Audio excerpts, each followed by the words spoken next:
మన బిడ్డ, మనకు పుట్టిన బిడ్డ మంచివాడు అని చెప్పుకోవడం తప్ప. ఏం మాట్లాడాలో అర్థం కాదు.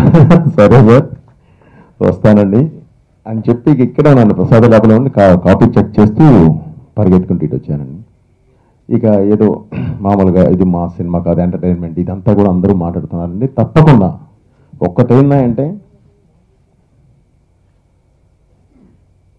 ఒక్కటి మాత్రం గ్యారెంటీ మీకు చెప్పగలనండి, ఆ విషయంలో కాన్ఫిడెంట్గా ఎప్పుడు వెనకబడే అవసరం ఇంకోటి కూడా లేదు.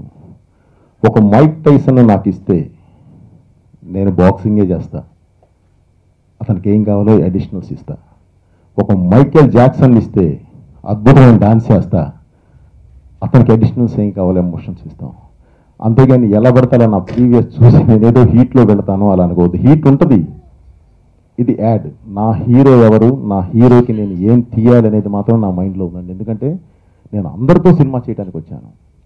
నేను చేసి ఒక్కొక్కరితో చేస్తే అటువైపు ఏ జోనర్ కావాలో ఆ జోనర్ వైపే నేను ట్రావెల్ చేస్తాను, అందులో నో డౌట్ అండి.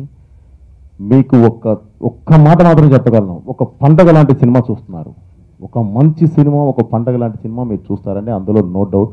మళ్ళీ చెప్పగలను, గుండె మీద చేసుకుని సినిమా చూడండి సార్, అంతే. దీనికి మించి నేను ఇంకేం మాట్లాడను. ఒక్క మాట చెప్తున్నానండి, ఇంకొక రెండు మాటలు చెప్తున్నానండి. డెఫినెట్లీ సొసైటీ అంతా మంచిదే, అలాగే నాతో పనిచేసిన వాళ్ళు, నా టీం కానీ, నా టెక్నీషియన్స్ కానీ, నా ఆర్టిస్టులు కానీ అందరూ చాలా చాలా చాలా మంచి వాళ్ళు. అంత మంచి వాళ్ళతో పనిచేసినందుకు నేను చాలా గర్వంగా ఫీల్ అవుతున్నాను. అలాగే అందరూ బాగుండాలి, మేము బాగుండాలండి. ఇంకొక విషయం ఏంటంటే, నేను ఎంత ట్రైన్ ఇంజిన్ లాంటి వాడినైనా వెనకాల వేసుకొని లాగుతున్నా సరే, నాకు ట్రాక్ మెయిన్ అండి. ట్రాక్ లేకపోతే నేను నడవలేను, నా బండి ఎంతైనా వీకే, అది లేని రోజు.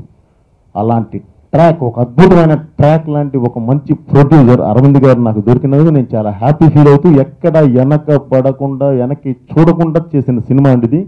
మీరు చూస్తారు, మళ్ళీ చెప్తున్నాను సార్, హ్యాపీ, మంచి సినిమా చూస్తున్నారు, గుండె మీద చేసుకుంటున్నాను. Thank you. నేనేమో ఇంట్లో పడుకున్నాను, వీళ్ళిద్దరేమో థియేటర్లో కూర్చుని ఉన్నారు పొద్దుటి వరకు.